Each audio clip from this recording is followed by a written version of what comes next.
भारत के उत्तर प्रदेश राज्य में स्थित एक अनोखा शहर, जिसे कुछ साल पहले लोग दिल्ली के पास बसा हुआ एक प्लांट सिटी माना करते थे, लेकिन आज के टाइम में ये उत्तर भारत के सबसे तेजी से डेवलप होने वाले अर्बन हब में से शामिल हो चुका है।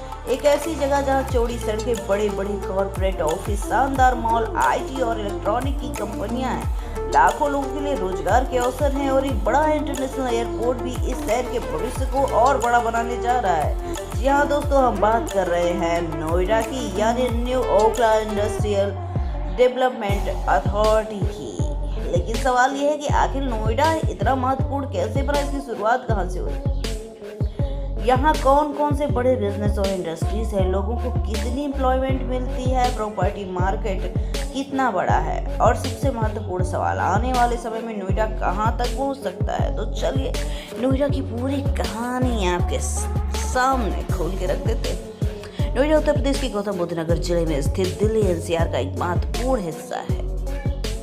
दिल्ली की बेहद की वजह से नोएडा को शुरू से एक स्ट्रेटेजिक लोकेशन का फायदा मिला है। एक तरफ दिल्ली, दूसरी तरफ ग्रेटर नोएडा और आगे यमुना एक्सप्रेसवे का क्षेत्र, जबकि आसपास गाजियाबाद और फरीदाबाद शहर से भी जुड़ा है। नोएडा का नाम new Okhla industrial development authority से बना है।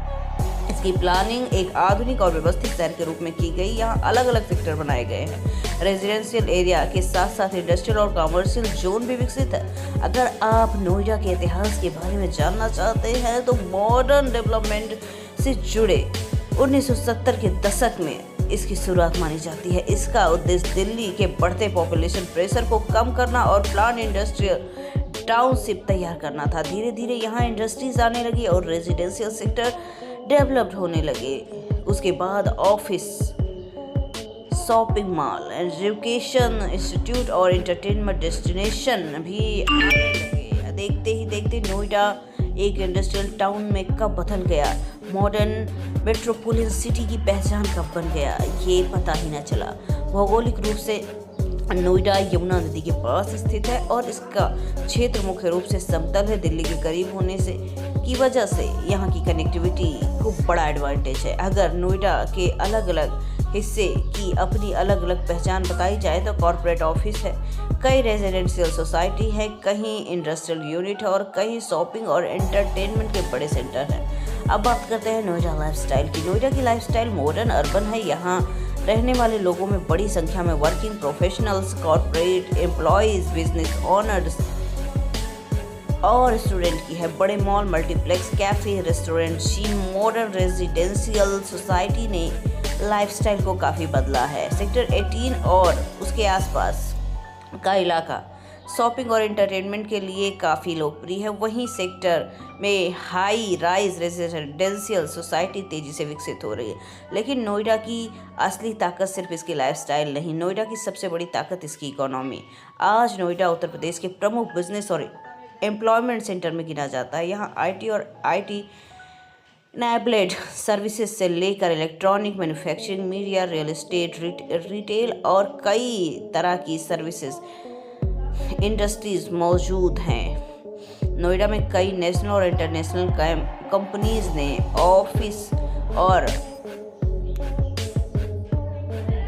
बड़े बड़े इमारत को स्थापित किया है। यही कारण है कि दिल्ली एनसीआर से दूसरे हिस्से में लोग नौकरी और बिजनेस के लिए नोएडा ही आते हैं। अगर आप नोएडा की इकोनॉमी को समझना चाहते हैं तो आपको 3 बड़े पिलर को समझना होगा: आईटी, सर्विस, मैन्युफैक्चरिंग और रियल एस्टेट। आईटी और सर्विस सेक्टर ने नोएडा को कॉर्पोरेट आइडेंटिटी देने में महत्वपूर्ण भूमिका निभाई है। यहाँ पर software company, BPO, IT service और अन्य टेक्नोलॉजी रिलेटेड बिजनेस का बड़ा इकोसिस्टम है। इसके अलावा इलेक्ट्रॉनिक मैन्युफैक्चरिंग भी नोएडा की इकोनॉमी का महत्वपूर्ण हिस्सा बन चुका है। मोबाइल फोन, इलेक्ट्रॉनिक कंपोनेंट और दूसरे कंज्यूमर इलेक्ट्रॉनिक से जुड़े मैन्युफैक्चरिंग यूनिट ने इस क्षेत्र को एक बड़े मैन्युफैक्चरिंग हब के रूप में पहचान दिलाई है। नोएडा का इंडस्ट्रियल डेवलपमेंट सिर्फ पुरानी फैक्ट्रीज तक सीमित नहीं, समय के साथ यहाँ मॉडर्न मैन्युफैक्चरिंग और टेक्नोलॉजी बेस्ड इंडस्ट्री भी आई है। और फिर आता है रियल एस्टेट।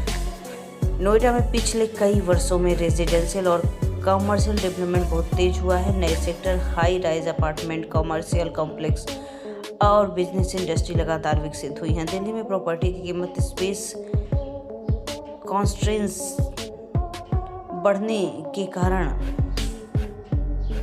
नोएडा को फ़ायदा मिला है। बहुत से लोग ने रहने के लिए नोएडा को चुना, जबकि कंपनी इसने ऑफिस और कॉमर्शियल स्पेस के लिए यहाँ इन्वेस्टमेंट किया। अब बात करते हैं नोएडा के फेमस मार्केट की। अगर आप शॉपिंग कर रहे हैं तो सेक्टर 18 सबसे चर्चित मार्केट में से एक है। यहाँ आपको कपड़े, इलेक्ट्रॉनिक, फूड और कई तरह की शॉपिंग एक ही साथ मिल जाएंगी। इसके अलावा अट्टा मार्केट भी लोकल शॉपिंग के लिए जाना जाता है। ब्रह्मपुत्र मार्केट अपने फूड ऑप्शन और पॉपुलरिटी के लिए जाना जाता है, जहां अलग अलग स्ट्रीट फूड एक साथ स्वाद लिया जा सकता है।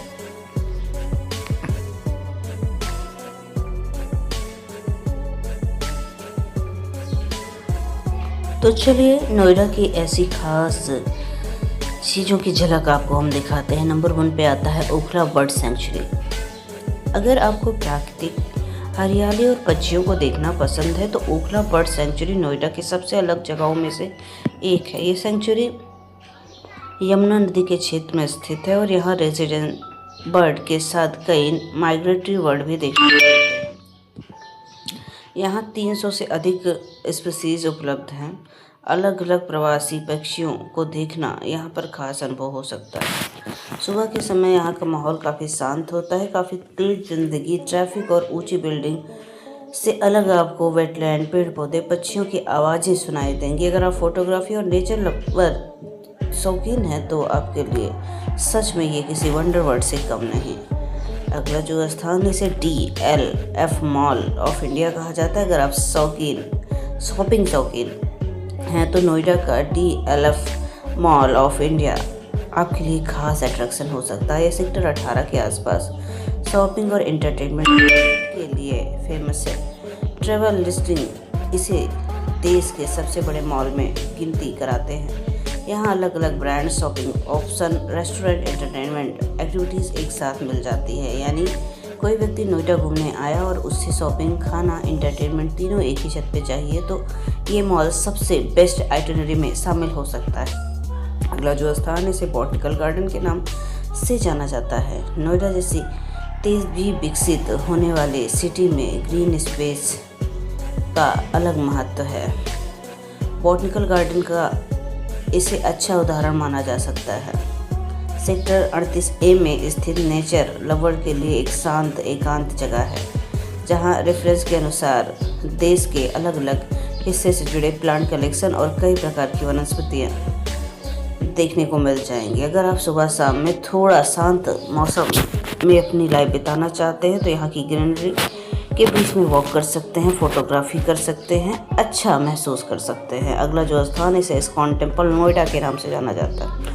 नोएडा की मॉडर्न बिल्डिंग और कॉर्पोरेट लाइफस्टाइल के बीच ये मंदिर आध्यात्मिक वातावरण का अनुभव देता है। भगवान श्री कृष्ण को समर्पित इस्कॉन टेम्पल नोएडा सेक्टर 33 में स्थित है। ये शहर के प्रमुख धार्मिक अट्रैक्शन में शामिल है। मंदिर में भक्त दर्शन और पूजा के लिए आते हैं। यहाँ का वातावरण खासकर उन लोगों को पसंद आता है जो यात्रा के दौरान किसी शांत और धार्मिक स्थान पर भी जाना चाहते हैं। अगर आप फैमिली के साथ नोएडा घूमने आए हैं तो इस जगह को मिस मत कर दीजिएगा। अगला जो स्थान है इसे राष्ट्रीय दलित प्रेरणा स्थल और ग्रीन गार्डन के नाम से जाना जाता है।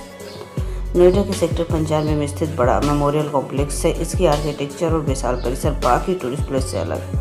ये जगह केवल घूमने के लिए नहीं बल्कि modern Indian history, architecture, public memorial spaces interest रखने वाले लोगों के लिए काफ़ी इंटरेस्टिंग है। यहाँ की विशाल संरचना खुले क्षेत्र फोटोग्राफी के लिए आकर्षक है। अगला जो स्थान है इसे किड्जानिया दिल्ली NCR के नाम से जाना जाता है। अगर आप बच्चों के साथ नोएडा घूमने जा रहे हैं तो किड्जानिया एक अलग एक्सपीरियंस दे सकता है। ये सामान अम्यूजमेंट पार्क से थोड़ा अलग कॉन्सेप्ट है, जहाँ बच्चों को एक मिनिएचर सिटी जैसा इन्वायरमेंट मिलता है। वे अलग अलग प्रोफेशन को रोल प्ले के जरिए एक्सपीरियंस कर सकते हैं। ट्रैवल लिस्टिंग के अनुसार ये बच्चों के लिए 90 से ज़्यादा कैरियर रोल प्ले एक्टिविटी यहाँ पर उपलब्ध है। यहाँ बच्चे डॉक्टर, पायलट, फायर फाइटर या दूसरे प्रोफेशन की तरह एक्टिविटी करने और सीखने का अनुभव कर पाएंगे। अगला जो स्थान इसे स्नो वर्ल्ड के नाम से जाना जाता है। नोएडा की गर्मी में अगर आप ठंडे वातावरण का मज़ा लेना चाहते हैं तो स्नो वर्ल्ड एक इंटरेस्टिंग इंडोर एट्रैक्शन है। यहाँ आर्टिफिशियल स्नो एनवायरनमेंट बनाया जाता है जिसकी वजह से विजिटर को गर्म शहर के बीच बर्फ जैसा एक्सपीरियंस मिलता है। ये खास करके बच्चों और यंगस्टर्स के बीच आकर्षण का स्थान है। करंट बिजनेस लिस्टिंग में नोएडा के सेक्टर 32 में स्थान स्थित है। अगला जो स्थान है इसे वेदवन पार्क के नाम से जाना जाता है। ये सेक्टर 18 में नोएडा में स्थित है। मॉडर्न पार्क में से एक है। ये खास तौर के इंटरेस्टिंग और ग्रीनरी के साथ इंडियन कल्चर और माइथोलॉजी से जुड़े एलिमेंट को एक साथ दिखाता है। यहाँ खुले एरिया में घूमने, फैमिली के साथ समय बिताने, शाम के समय आउटिंग करने का अनुभव लिया जा सकता है। करंट बिजनेस लिस्टिंग में ये नोएडा के प्रमुख पार्क में दिखाई देता है। नोएडा की फास्ट पेस लाइफस्टाइल के बीच ऐसे पार्क शहर से थोड़ा शांत और फैमिली फ्रेंडली होते हैं। और अब अगला जो स्थान है, जो 10वां स्थान है, इसे जंगल ट्रेल के नाम से जाना जाता है। नाम सुनकर आपको लग सकता है कि ये कोई असली जंगल होगा, लेकिन नोएडा में बनाया गया एक नेचर और वाइल्ड लाइफ थीम अट्रैक्शन है, जहां विजिटर जंगल इन्वायरमेंट जैसा अनुभव करने की कोशिश कराई गई है। अगर आप बच्चों के साथ घूमने जा रहे हैं, उन्हें नेचर तथा एनिमल से जुड़ा देखना चाहते हैं, ये जगह इंटरेस्टिंग है। करंट लिस्टिंग से इसे सेक्टर 94 में टूरिस्ट अट्रैक्शन के रूप में दिखाता है।